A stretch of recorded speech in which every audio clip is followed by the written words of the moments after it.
Même dans ma carrière d'avant, où j'ai commencé dans l'immobilier en 2007, j'ai toujours eu cette mentalité d'entrepreneur, c'est-à-dire que j'ai jamais eu un comportement de salarié. D'ailleurs, si on fait un parallèle avec les agents immobiliers, quelquefois, je pense que l'erreur de beaucoup d'agents immobiliers, c'est qu'ils vendent un bien immobilier avant de vendre un projet. Je pense que chaque personne doit savoir bien se connaître. Tu vois, moi, dans les formations, je leur dis pas, voilà, moi, comment je fais, fais comme moi. Non. Voilà, appréhende le métier, familiarise-toi avec, et en fait, délivre le service à ta manière par rapport à ta personnalité. Bonjour à tous, on se retrouve aujourd'hui pour un nouvel ImmoTalk avec un invité très spécial que j'apprécie beaucoup, mon associé. On le retrouve juste après le générique. Allez, à tout de suite.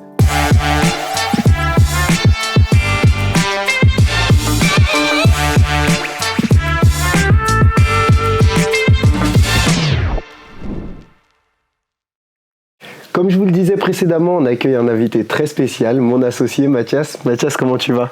Ça va super, je suis avec toi, donc c'est top. Top, ça fait plaisir. Est-ce que dans un premier temps, tu pourrais te présenter, s'il te plaît, nous dire ce que tu fais dans la vie Ouais. Alors moi, je m'appelle Mathias, donc j'ai 38 ans. J'ai 2 enfants, accompagnés depuis 19 ans par ma compagne, et je suis dans l'immobilier depuis 2007. D'accord. Donc on va dire, toute ma carrière professionnelle, c'est de l'immobilier. Et aujourd'hui, je suis co-gérant chez Joya, plus diverses activités à côté. Je pense qu'on aura l'occasion d'en parler. Et puis surtout, cette volonté de coacher et former les agents au sein de Joya. Top, vraiment génial. Et c'est quoi qui t'a poussé du coup vers l'entrepreneuriat ? Du coup, il y a 7 ans, vu que ça fait 7 ans, dis-moi. Ouais. En fait, alors, ta question, elle est intéressante, mais moi, je dis souvent en fait que finalement, notre vie, on doit la mener comme une entreprise. Donc, j'ai envie de te dire, depuis que je suis né... Depuis que t'es né, voilà. T'étais dedans déjà. Mais après, si on prend le fait d'avoir sauté le pas, c'est depuis 2020. Ok. Ouais. Et l'association avec Jocelyn et l'ouverture de l'agence de nos gens. Ok. T'as toujours voulu faire d'être entrepreneur ou... Ouais, vraiment, parce qu'en fait, moi, je disais souvent, mais même dans ma carrière d'avant, où j'ai commencé dans l'immobilier en 2007, j'ai toujours eu cette mentalité d'entrepreneur, c'est-à-dire que j'ai jamais eu un comportement de salarié. Et quand je te dis la vie, c'est une entreprise, c'est que je pense qu'en fait, en vrai, on doit vraiment entreprendre. C'est-à-dire que tu dois être acteur et pas subir. Ok, je comprends. Et du coup, avant, t'étais conseiller de transaction, ouais, tu faisais quoi? Conseiller de transaction. En fait, j'ai fait des études dans l'animation tourisme. Ok. Donc, une fois les études terminées, j'ai eu une toute petite activité de 6 mois quasi. D'accord. Et en fait, je suis rentré dans l'immobilier par hasard. Ok. Et j'y suis resté par passion. C'est top. Et du coup, durant toute ta vie entrepreneuriale, ça a été quoi les principaux défis auxquels tu as été confronté? Et le plus important, c'est comment tu les as surmontés? Bah, écoute, en fait, en termes de défis, c'est que même si je te dis, tu vois, la vie, tu dois mener ta vie comme une entreprise. Quand tu es de l'autre côté, c'est toi qui dois faire preuve de leadership et du coup, tu dois plus avoir ce comportement de salarié. Et pour moi, c'est d'emmener les gens avec toi dans la croyance du projet, dans le fait de se dire, parce qu'en fait, je pense que c'est tout un collectif, mais il faut que tu arrives à mener le projet et d'emmener les gens avec toi dans le projet pour que le projet aille loin. En fait. Ok, génial. Ok, et du coup, ça a été quoi pour toi aujourd'hui la plus grande réussite, ta plus grande réussite? Moi, la plus grande réussite, j'ai envie de te dire, ça reste Joya, c'est clair. D'accord. Parce qu'en fait, sur le marché, je trouve qu'on est challengé comme si on était une entreprise qui était installée depuis 15 ou 20 ans. Ouais. Et si tu ramènes la création de la marque, elle est 2021. Aujourd'hui, on est en 2024. Ouais. Et honnêtement, en termes de réussite, en peu de temps, on a fait beaucoup de choses. Et après, il y en a plein des réussites, mais je peux parler de toi, je peux parler de Léa aussi. J'en ai parlé dernièrement avec Jocelyn. Moi, les alternants, je trouve qu'il y a un vrai clin d'œil à vous faire parce que toi qui es alternant, qui devient notre associé. C'est gentil. Léa à nos gens, qui aujourd'hui, quand je lui ai parlé cette semaine, comment tu te projettes dans 5 ou 10 ans, elle me dit c'est d'ouvrir une agence Joya. D'ailleurs, ça doit te parler. Ouais, en fait, je me dis c'est cool parce que des fois, tu vois, on met en cause la jeunesse, mais pour le coup, là, on a des personnes qui croient au projet. Et qui veulent s'inscrire dedans. Et ça, c'est génial, en fait. Ouais, c'est vraiment top. Et même, je me rappelle, quand j'ai postulé chez Joya, vous avez toujours eu... moi, je suis arrivé avec ma vision, le vœu de monter une agence, etc. Et vous m'avez toujours poussé dans ce sens. Ça veut dire que même si vous m'embauchiez au début en tant qu'alternant, c'est vraiment avec l'esprit de m'aider par la suite à entreprendre. Et ce que vous avez fait d'ailleurs en acceptant de vous associer avec moi. Est-ce que tu pourrais me parler d'un échec que tu as vécu par rapport dans ta carrière entrepreneuriale et comment tu as rebondi par la suite, comment tu as réagi à cet échec? Bah déjà, moi, en fait, la peur de l'échec, je l'ai pas, parce que je pense que tu as beaucoup de gens, en fait, au niveau justement de la peur de l'échec, te permet pas de passer à l'action. Parce que tu es toujours, si tu dis, bah, je veux être sûr que ça réussisse, en fait, tu passes jamais à l'action. Tu peux pas avoir cette garantie-là. Nous, on va dire, chez Joya, bah, si je reste vraiment focus là-dessus, ça a été le fait de pivoter sur l'agence de Seine-et-Marne, qu'on avait ouvert en 2021 et qu'on a... qu'on a fermé en 2022, où on a rapatrié tout le monde à Nogent, parce que ça s'est pas passé comme prévu. Et une association qui n'a pas abouti. Derrière, peut-être un secteur aussi qu'on maîtrisait pas suffisamment. Enfin, tu vois, mais ça nous a permis vraiment finalement d'apprendre encore une fois. Et puis, d'avancer. Et d'avancer. Ouais, c'est top. Et tu m'avais dit, du coup, précédemment que tu avais une grosse partie aussi de ton travail qui consistait à former des équipes. Ouais. C'est quoi les compétences clés que tu enseignes à ces équipes et peut-être avoir un petit peu plus d'infos aussi sur les personnes que tu formes? Bah moi, déjà, je forme uniquement des agents immobiliers, parce que c'est en transaction. Ouais, c'est ça. Mais ta question, elle est intéressante, parce que d'un point de vue compétence, j'ai envie de te dire, c'est sûr que si on reste sur du basique, ça va être le métier juridique, financier, etc. Mais je pense qu'avant tout, parce que ça, c'est ma façon de procéder, mais je pense que la compétence première, c'est le mental, c'est le mindset, c'est le développement personnel. Ouais, et super important. J'ai envie de te dire qu'avant de parler de compétences, faut que là-haut, ça soit vraiment bien aligné et qu'il y ait un mental d'acier.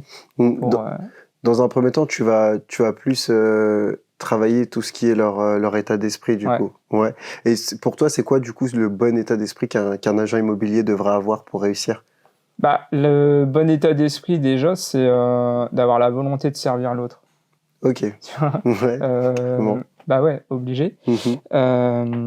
Et si je te parle d'état d'esprit, c'est en fait d'être tout le temps dans quelque chose de positif. D'accord. Et de t'alimenter bien, du coup, en haut, pour que derrière, tu délivres vraiment du service à ton client. Je comprends. Mais après, et puis la passion. Faut que tu sois forcément passionné, c'est un métier passion. Je vois pas comment tu peux exercer ce métier-là sans la partie passion. Je comprends. Et moi, j'ai participé du coup à certaines de tes formations. Bah oui. Et j'ai vu que tu axais aussi beaucoup sur tout ce qui était la puissance du nous, en fait, qu'on peut aller loin tout seul, mais qu'on va encore plus loin à plusieurs.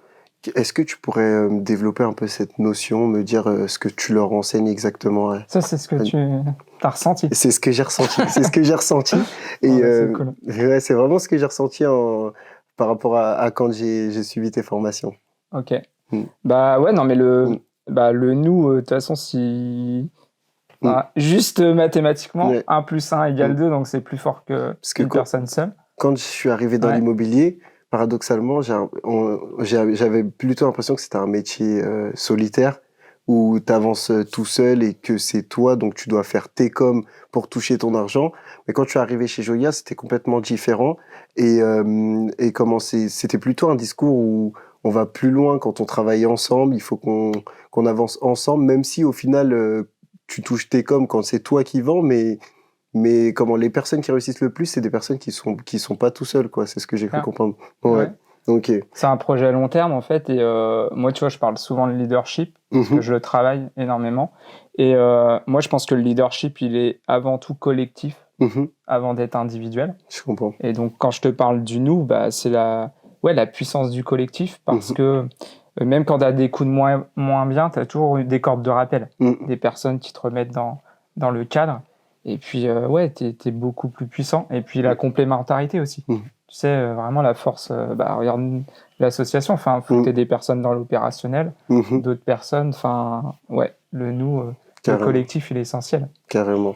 Est-ce que t'as des exemples concrets où où vraiment la collaboration, elle t'a aidé à aller plus loin ou à aboutir à un projet?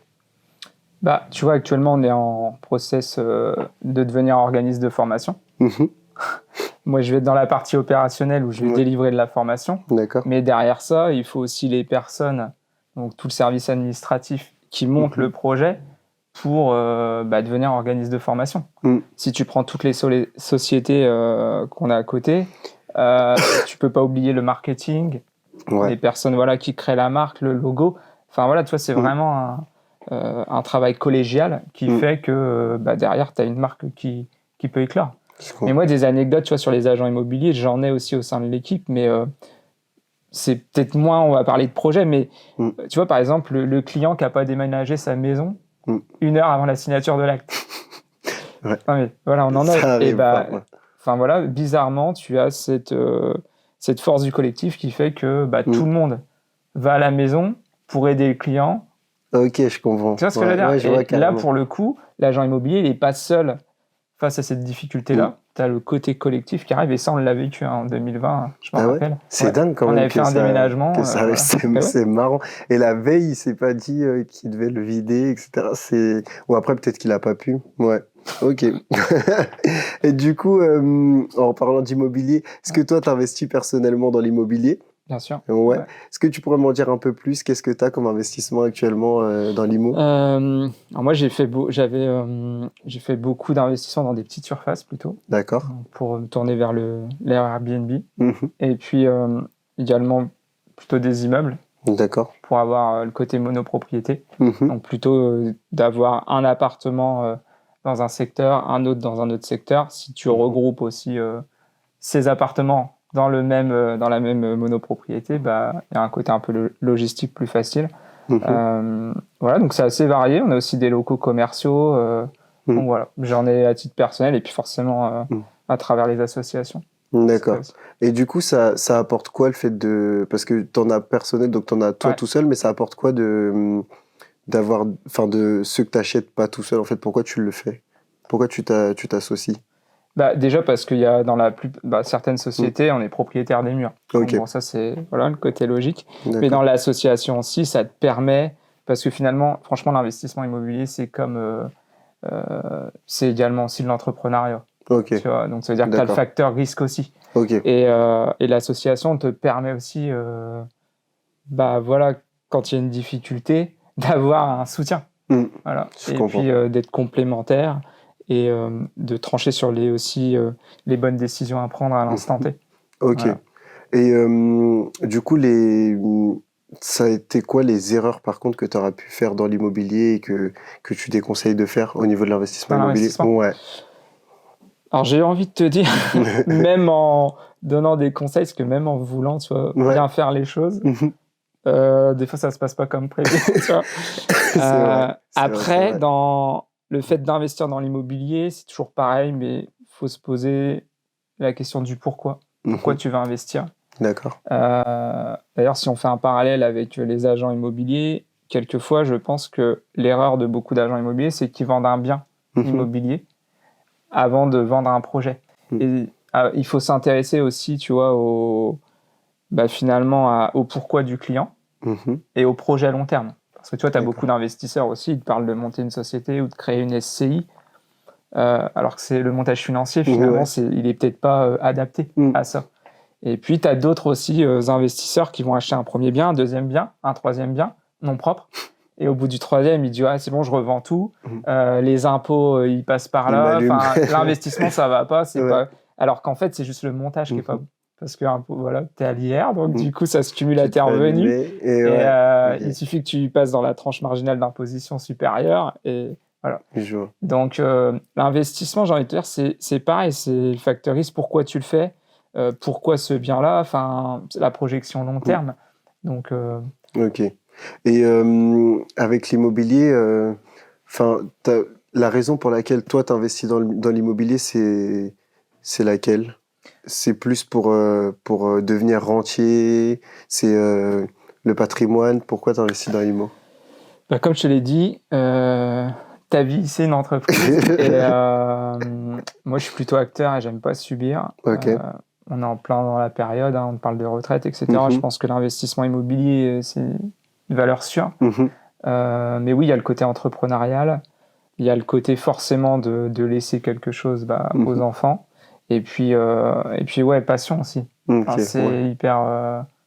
je pense que t'es mieux aussi dedans, aussi, ouais, carrément. Enfin, voilà, quand tu commences, après, en plus, c'est compliqué de t'arrêter. Et ouais, il y a vraiment beaucoup de passion. De toute façon, on peut pas réussir dans l'immobilier si on n'est pas passionné, je pense. Après, tu parles de rentier, mais ça va plus loin. Mais oui, il y a forcément cette liberté aussi financière. Maintenant, la liberté financière, c'est rarement sur du court terme. C'est très long terme. Exactement. Donc, tu vois, donc ouais, tu es dans de la projection long terme, mais d'avoir du patrimoine et puis de pouvoir arbitrer tout ça pour, encore une fois, changer, pivoter, prendre d'autres décisions. Et, voilà, Ok. Et du coup, c'est quoi tes critères pour savoir si un bien, c'est une bonne opportunité pour investir dans l'immo?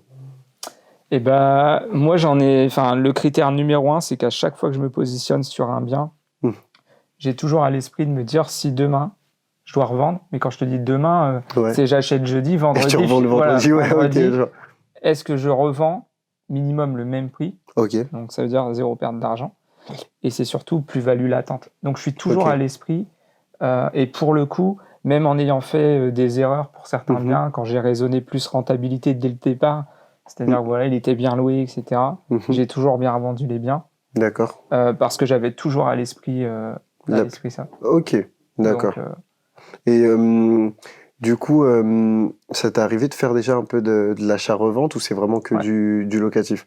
Ok. Et ça se passe comment pour l'achat-revente? Parce que t'es pas marchand de biens de base. Donc, est-ce qu'il y a un certain statut ou ça se fait comme ça en particulier, c'est possible?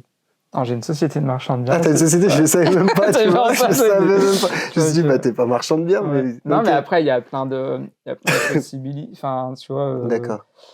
Il y a plein de montages. Tu vois, nous, on a eu, par exemple, je peux te donner une anecdote, mais on avait un petit studio qu'on avait acheté 28 000, qu'on a revendu 60 000 en très peu de temps. C'est terrible. Et on était 4 associés. Ce qui a permis de pas te payer de plus-value. Parce que tu as une quote-part de 15 000 euros par tête quand tu es en indivision. C'est bon à savoir. Qui font que, donc, 15, 15, 30, 15, 15, 60. Voilà. Et pour te dire, à l'époque, on l'avait mis à 69. L'acheteur nous fait une offre au prix, à 69 000. Et en fait, je demande au notaire la plus-value. Et je crois qu'on avait 13 000 de plus-value. Donc j'ai rappelé l'acheteur pour lui dire, en fait, on va vous le faire à 60. Il devait être content. Bah oui, tu dis ça existe pas. C'est quoi cette histoire? Et donc ça en fait partie. Et quand je te parlais, tu vois, de projet aussi, il faut savoir que, tu vois, cet appartement, il faisait 20 mètres carrés. Si tu ramènes au mètre carré, tu te dis, waouh, ça fait cher. C'est énorme. Mais en fait, c'est le projet qu'on a vendu, parce qu'on le loue en Airbnb. Et on faisait des revenus de 1 000 euros. Du coup, vous avez vendu plus la rentabilité. Exactement. Que... Le projet, il a repris le même projet et ça fonctionne très bien. Donc, c'est génial. Voilà. Et du coup, au niveau de... Parce que j'avais une question qui est passée. Oui, c'est par rapport à la société de marchand de biens. Ça fonctionne comment? Parce que je me suis toujours demandé comment ça fonctionnait exactement le marchand de biens. Parce que toi, c'est pas ton activité principale. Non. Mais ça fonctionne comment quand on crée une en annexe comme ça? De la même façon, tu vois, que d'autres activités. D'accord. J'ai un associé dans l'opérationnel. Ça marche. Tu vois ce que je veux dire. Maintenant, tu es sur une société à l'IS. Sur les sociétés. Après, ta question, je sais pas si c'est plus dans le... Si, c'est ça. C'est vraiment comment toi, tu faisais pour gérer, étant donné que c'est pas ton activité principale. Et après, peut-être un peu plus rentrer dans le technique, voir c'est quelle forme juridique pour une société de marchand de biens, etc. Voilà, comme je te dis, impôt sur les sociétés. Maintenant, de la même façon, par rapport à mon activité, en fait, je te l'ai dit, il y a la côté passion aussi. Donc, ça veut dire que moi, je suis toujours dans la veille concurrentielle. Je surveille toujours le marché, etc. Donc, ça permet aussi d'être à l'affût de bonnes opportunités aussi. Et puis, ça fonctionne comme les autres sociétés parce que finalement, société de marchand de biens, tu vois, c'est aussi de la vision long terme. Et puis... tu dois raisonner de la même façon en termes d'entreprise, faire les bons choix, et c'est pour ça que c'est important d'être plusieurs, encore une fois. Voilà. Ok, ça marche. Et du coup, tu vois comment l'évolution du marché immobilier dans les prochains mois? sais pas. Ouais, non, mais moi, de toute façon, je suis hyper question. Confiant parce que moi, j'ai démarré en 2007. Ouais. On a eu la crise des subprimes en 2008. Donc, j'ai vécu un marché mais c'était très formateur. Aujourd'hui, on est dans une période aussi un peu plus difficile parce que tu as le contexte géopolitique, les taux, l'incertitude aussi par rapport aux élections. Donc, il y a plein... Mais je veux dire, on est aussi revenu à un marché quand même beaucoup plus à la normale. Il ne faut pas oublier qu'en 2019, on a atteint plus d'1 million de transactions. On pensait que c'était logique. Donc, il y a surtout eu beaucoup plus d'acteurs sur le marché. Mais, et du coup, là, en fait, ceux qui restent, c'est les personnes qui restent pas par vocation. C'est pas une vocation qui a été créée. C'est des gens qui sont vraiment passionnés, qui ont envie de servir les autres, encore une fois. Je comprends. Et donc, moi, je trouve que c'est des moments de vérité quand tu as des marchés plus difficiles. Ouais, parce que les personnes qui restent, c'est vraiment des passionnés et des gens qui sont vraiment motivés à réussir. Ça va pas être des personnes qui ont été motivées par des séries ou des choses comme ça. Après, le métier d'agent immobilier, ce qui est puissant, c'est que t'as pas je veux dire, tout le monde peut y accéder. Tu vois, ça c'est. T'as pas besoin de diplôme pour devenir agent immobilier, donc. Beaucoup de savoir-être, beaucoup de curiosité, beaucoup de formation aussi. Parce que moi, je trouve que t'arrives vite à savoir si quelqu'un va s'inscrire dans le long terme, s'il se forme au quotidien, s'il s'entraîne comme un. Mais tu sais que moi, je trouve ça quand même un peu dangereux dans le sens où je pense que tu vois, dans l'immobilier, on vend le projet d'une vie. Et le fait de se dire qu'il y a tout le monde qui peut le faire, et il y a des personnes qui le font sans être formées du tout. Parce que nous, tu vois, c'est différent. Chez Joya, on a une formation de plusieurs mois, et les personnes, ils vont accompagner de personnes qui ont des années d'expérience, etc. Ouais. Donc c'est suivi. Mais il y a certaines personnes qui se lancent, qui n'ont pas de formation, et qui vendent des appartements, mais je trouve ça assez dangereux, parce qu'il peut y avoir tellement de choses, il y a tellement de choses auxquelles il faut faire attention quand on est... Quand on vend un appart, par exemple, moi, quand j'ai acheté mon appart à moi, personnellement, j'avais pas les connaissances que j'ai aujourd'hui, et je me dis que, j'ai l'impression que j'ai fait un achat à l'aveugle un peu, tu vois. Et ça fait bizarre. Ça fait bizarre. Ouais, après, tu vois, tu peux démarrer dans l'activité, parce que même sans connaissance, mais si tu as l'appui derrière. C'est ça, tu vois, c'est ça. De personnes jeunes, parce qu'après, moi, j'ai démarré à 21 ans, t'apprends aussi sur le terrain. Par de l'expérience. Ouais, si, c'est ça. Voilà. Et c'est là où tu apprends le mieux, je suppose. Exactement. Ouais, carrément. Complètement. Tu remplaceras jamais l'expérience, le passage à l'action. Et du coup, qu'est-ce que tu conseillerais à une personne qui souhaite se lancer dans l'entrepreneuriat, donc dans l'investissement immobilier aussi, vu que c'est un peu de l'entrepreneuriat, tu lui conseillerais quoi? Alors moi, l'entrepreneuriat, de la même façon, je vais encore te parler du pourquoi. Ouais. Mais avant de te lancer dans l'entrepreneuriat, parce que déjà, qu'est-ce que ça veut dire entreprendre ou être entrepreneur? C'est pourquoi tu le fais. Parce que entrepreneur, c'est pas un statut, c'est pas le fait d'avoir un cabis, tout le monde peut le faire, ça veut dire. Tu vois ce que je veux dire ? Ouais. Donc en fait, c'est presque quelle est ta mission de vie, ta promesse de vie, pourquoi tu veux entreprendre vraiment. Et ça, c'est important parce que pour avoir plusieurs associations, regarde, je pense à toi par exemple, mais tu vois, le salaire a été ta dernière des préoccupations. Ouais. Tu vois ce que je veux dire ? Moi aussi, Ta première préoccupation, ça a été l'entreprise. Et l'entreprise doit être au-dessus de tout. Donc voilà. Et ça veut dire que là, tu es dans de la projection long terme. Après, voilà, vraiment, le conseil numéro 1, c'est pourquoi tu le fais. Parce que tu vois, en ce moment, on parle beaucoup d'entrepreneuriat. Mais pourquoi tu le fais ? Parce que le comportement que tu vas avoir, c'est pas le comportement d'un salarié. Je comprends. Tu dois avoir beaucoup de passion, de la résilience et de l'ambition. Ok. Non, je comprends carrément. Tu vois, par rapport à ça, j'ai beaucoup... y a des personnes qui te parlent de motivation. Et souvent, moi, je pense que des fois, la motivation, tu la trouves en passant à l'action. Parce qu'en vrai, tout le monde a ce côté un peu motivation, je veux réussir, etc. Mais c'est souvent le fait que tu te lances et que tu es dans l'action qui fait que ta motivation, elle est encore plus grande.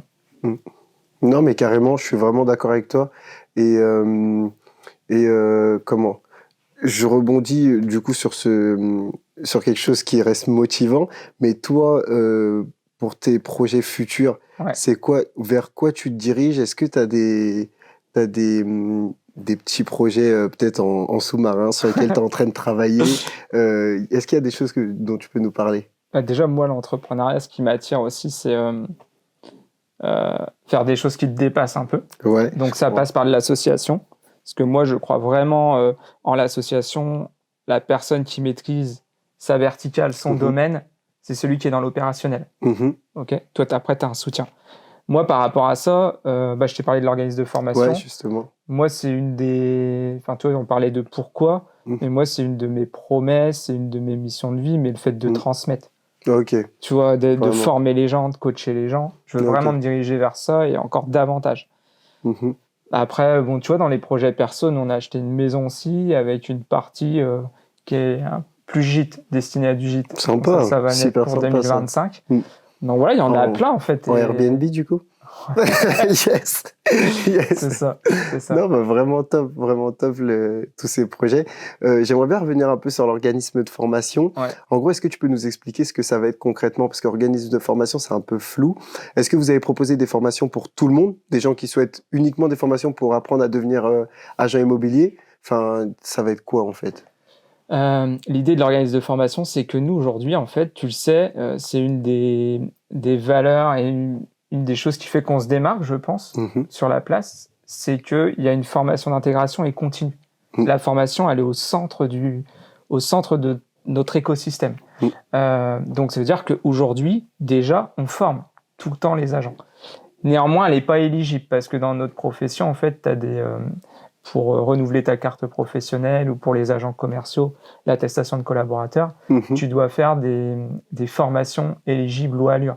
Ok. Et nous, tu vois, on forme un interne, mais elles sont pas éligibles loi Allure. Ça veut dire que tu dois faire des heures de formation ailleurs. Donc là, autant bénéficier de ça, que ça devient éligible. Et pour répondre à ta question, nous, notre futur, c'est qu'elle soit pas destinée qu'à Joya. Et j'ai envie de te dire que ça, normalement, tu vois, des fois, je trouve qu'on a une profession qui est pas assez corporate, parce qu'on devrait être beaucoup plus dans le partage. Mais moi, tu vois, je vais pas m'adresser à former qu'un agent Joya. J'ai envie de former l'agent immobilier, c'est-à-dire que je veux que les personnes donnent une belle image de l'agent immobilier. Et là, on n'est pas dans un système de agence physique, mandataire ou autre. Vraiment l'agent immobilier Ok. Non, vraiment, c'est vraiment honorable comme projet. Est-ce que tu as des sources d'inspiration, des personnalités publiques, des livres qui te motivent? Ouais, j'en ai plein. En fait, ça va aussi avec ce qu'on disait tout à l'heure sur le côté un peu promesse de vie et bien alimenter le mental. Mais déjà, je lis beaucoup, j'écoute beaucoup de podcasts, mais que de choses inspirantes. Là, tu t'alimentes, alors il y en a plein, mais d'Anthony Bourbon, etc. Mais en fait, moi, ce qui m'attire, c'est les personnes qui ont fait des grandes choses. D'accord. Mais qui ont beaucoup d'humilité, en fait. Je comprends. Je trouve que c'est hyper marquant. Et puis après, les personnes au quotidien aussi. Forcément, la garde rapprochée. La garde rapprochée, moi, c'est ce que j'appelle les enfants, la compagne, tu vois, les choses comme ça. Et puis moi, gros développement personnel, c'est que tu vois, moi, j'ai ma grande sœur, c'est une personne qui me permet d'être focus vraiment sur mon objectif final. C'est une personne à l'âge de 16 ans, tu vois, que j'ai perdu, qui est décédée. Et c'est, tu vois, un leitmotiv au quotidien de me dire que tous les jours, j'ai la chance, tu vois, de vivre. Et donc... Ok. Et du coup, en fait, c'est des choses que tu retranscris dans tes formations ou pas du tout? Tu leur conseilles peut-être des livres et des choses? Je conseille pas forcément parce que je suis très dans le cheminement personnel. C'est-à-dire que je pense que ce qui a de l'importance, c'est que les personnes aient leur propre cheminement personnel. Tu vois ce que je veux dire? Ça va aussi avec l'histoire de la formation parce que tu vois, moi je parle, tu vois, une des premières, je parle de singularité. Je pense que chaque personne doit savoir bien se connaître. Tu vois, moi, dans les formations, je leur dis pas, voilà, moi, comment je fais, fais comme moi. Non. Voilà, appréhende le métier, familiarise-toi avec, et en fait, délivre le service à ta manière par rapport à ta personnalité. Et ça, c'est hyper important. Et par contre, non, te dire aux gens que faut rester positif, que le mindset, le développement personnel, je trouve qu'il est trop galvaudé et que on se rend pas compte de la puissance que ça a et ça doit se travailler au quotidien. Après, les sources d'inspiration, elles sont différentes pour tout le monde. T'en as, j'imagine, des différentes que moi, mais quelque chose qui t'inspire, c'est quelqu'un qui fait des grandes choses et sur le départ, qui était peut-être pas amené à le faire. Ok. Et du coup, durant ces formations, comment tu vas évoluer en fait le potentiel d'un membre de ton équipe, ou pas forcément pendant les formations, même chez Joya, quand tu gères tes équipes, comment tu vas évaluer le potentiel d'un des membres et surtout comment tu vas l'aider à le développer? Du coup, je suppose que ça va passer par les formations, mais est-ce qu'il y a d'autres... En fait, j'adore ta question parce que dans le côté, tu vois, évaluer un potentiel, ça voudrait presque dire est-ce que la personne a du potentiel? La vérité, c'est que tout le monde en a. Tu es d'accord avec moi? Je suis d'accord. Maintenant, si on ramène à l'immobilier, tout le monde n'a pas les facultés. Mais en fait, moi, dans le potentiel, à chaque fois, je bouscule plutôt les gens dans le côté toi. Tu vois, de ramener à toi ta connaissance de toi, etc. En fait, il faut que la personne, elle arrive à découvrir son potentiel. Voilà. Donc, c'est, encore une fois, je te dis, ce cheminement personnel, connaissance de soi. Donc, quelqu'un, tu vois, des fois, qui va être négatif, je vais tout de suite le ramener sur du positif. Voilà. Pour qu'il reste là-dessus. Et puis, qu'il arrive, encore une fois, à bien se connaître pour qu'il se rende compte que, ouais, il a du potentiel. Parce qu'en fait, je pense que le facteur de réussite, c'est que les gens comprennent qu'ils en ont. Et qu'après, ils passent à l'action. Voilà. En fait, on revient un peu au concept de mindset, quoi. Il se rend pas forcément compte encore de ce qu'il peut faire. Et toi, en fait, ton rôle, c'est de l'accompagner à développer des compétences qu'il a, en fait, déjà. Après, si je réponds quand même, ta question, elle est intéressante dans le côté potentiel aussi. Tu vois, moi, j'ai une faculté, c'est que, je te l'ai dit tout à l'heure, mais quelqu'un, par exemple, qui se forme pas, pour moi, il progressera pas. Tu vois, donc évaluer le potentiel, par exemple, quelqu'un qui a pas cette source de curiosité, me former, être exigeant avec moi-même, etc. En fait, finalement, je me dis, c'est qu'il n'y a pas ce facteur passion, il n'y a pas ce facteur ambition qui fait que, tu vois, quotidiennement, elle veut aller plus loin. Donc, ça peut être ça, le potentiel. Mais c'est vrai que tu as plein d'exemples. Moi, comme je suis très projection long terme, il y a des exemples où j'ai des personnes qui peuvent faire plusieurs mois à zéro, mais que je suis sûr, dans le long terme, vont être des personnes régulières. Parce qu'inversement, tu as des personnes qui réussissent rapidement, mais qui s'essoufflent, en fait. Et on a un métier de long terme, attention. Donc, il y a toujours ce facteur-là aussi psychologique, et puis d'avoir cette projection long terme. Je comprends. Et du coup, pour les personnes qui nous regardent et qui sont dans la même situation que toi, des leaders ou des personnes qui gèrent des équipes, est-ce que tu aurais des conseils à leur donner pour améliorer peut-être la cohésion et les performances de leurs équipes? Yes, là aussi, tu as deux mots intéressants. Ta cohésion et performance. Et la performance, elle vient de la cohésion et de l'harmonie qu'il y a au niveau de l'équipe. D'accord. Donc, et c'est pas dans le sens inverse. Donc, ça veut dire que pour arriver à la performance, il faut que tu mettes en place de la cohésion. Et je parlais tout à l'heure de leadership collectif, mais c'est important qu'il y ait un cadre sain et que c'est le collectif qui émerge. Voilà, pour la performance. Après, pour le conseil, moi, je suis très système de réciprocité. C'est-à-dire que on doit choisir les personnes avec l'équipe avec laquelle on veut travailler, et l'équipe doit te choisir. Parce que sinon, tu n'as pas ce système de réciprocité et tu n'as pas ce système, entre guillemets, d'autorité. Tu vois ce que je veux dire? Ouais, je vois carrément. Tu vois, dans le côté leader, moi, je m'inspire beaucoup des chefs marins. J'en avais parlé avec l'équipe la semaine dernière. Mais tu vois, tu as le marin qui donne l'ordre de tourner à droite. Et je parle d'association de qualité. Tu peux avoir la fonction et la responsabilité. La fonction, c'est celui qui donne l'ordre, mais celui qui fait tourner le bateau, c'est le barreur. Donc, ils ont la même fonction. Ils n'ont pas la même fonction, mais ils ont la même responsabilité. Et au niveau d'une équipe, c'est pareil. Donc, chez Joya, on a des fonctions différentes, mais on a tous la même responsabilité. Je comprends carrément. Et du coup, ça a pas trop à voir avec l'équipe, mais toi, au quotidien, est-ce que tu as des routines ou des petits tips qui te permettent d'être productif et rester toujours motivé pour pouvoir... Parce que ça doit pas être évident, tu formes des personnes, donc il faut toujours être à 100%, je pense. Ouais, complètement. Mais tu as toujours des cordes de rappel des personnes, tu vois, qui, dans l'équipe, je sais pas, eux aussi, disent, lui, ce matin, je suis là pour ça, quoi. Mais dans les habitudes, tu l'as dit, déjà, je pense qu'il faut encore une fois, la dernière fois, j'ai parlé des 4 C aussi à l'équipe. C'est mes 4 C à moi. Il y a le cerveau, ton mental, parce que si en haut ça va pas, le reste ça ira pas. C'est ce qui va guider tout le reste. Donc, il faut l'alimenter de bonnes choses. Donc, tu me parles de routine, mais tu vois, moi, les routines, c'est qu'aujourd'hui, je m'éloigne des personnes pathogènes. Enfin, je veux que des personnes qui soient dans un mindset positif. Après, tu as le corps. Deuxième C, le corps. Parce que le corps, pareil, esprit sain, corps sain, les fameux. Mais c'est hyper important. Je parle souvent de personnes de haut niveau, et bah, l'agent immobilier, c'est pareil. Et puis, après, donc voilà, je te dis, tu as le cerveau, tu as le corps. Je sais pas, tu verrais quoi aussi? Le cerveau, le corps, avec un autre C? Ouais. Ah, j'ai pas d'inspiration. Cerveau, corps. La cohésion? Non.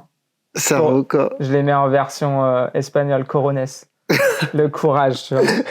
Ah purée, je te jure, j'y ai même pas pensé. Non, mais tu vois, J'y ai même pas pensé, mais c'est... Ouais, carrément. Le don de soi, tu vois, voilà, aller au bout de soi-même, hyper, hyper important. Et le cœur.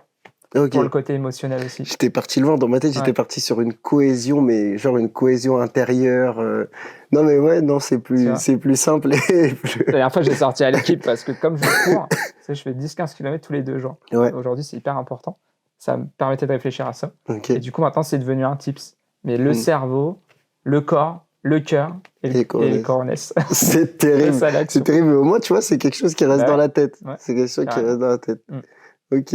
Et du coup, comment tu fais pour organiser ton temps, pour la gestion de toutes tes entreprises? En plus, à côté, tu fais du sport, tu formes. Comment tu t'organises pour faire tout ça? Honnêtement, ça a été...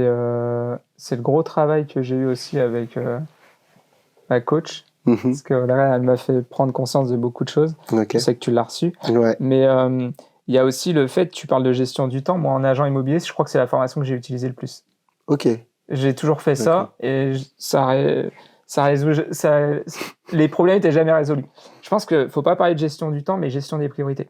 Ok. Tu vois, avant, je m'excusais en fait de me dire je fais du sport avant de passer, alors que tu as besoin de faire du sport. Enfin, qu'est-ce qui te fait du bien pour que tu sois performant derrière et énergique. Donc, je te parlerai vraiment de gestion des priorités. Donc, et après, je te l'ai dit tout à l'heure, mais moi, je crois beaucoup en ça dans l'association.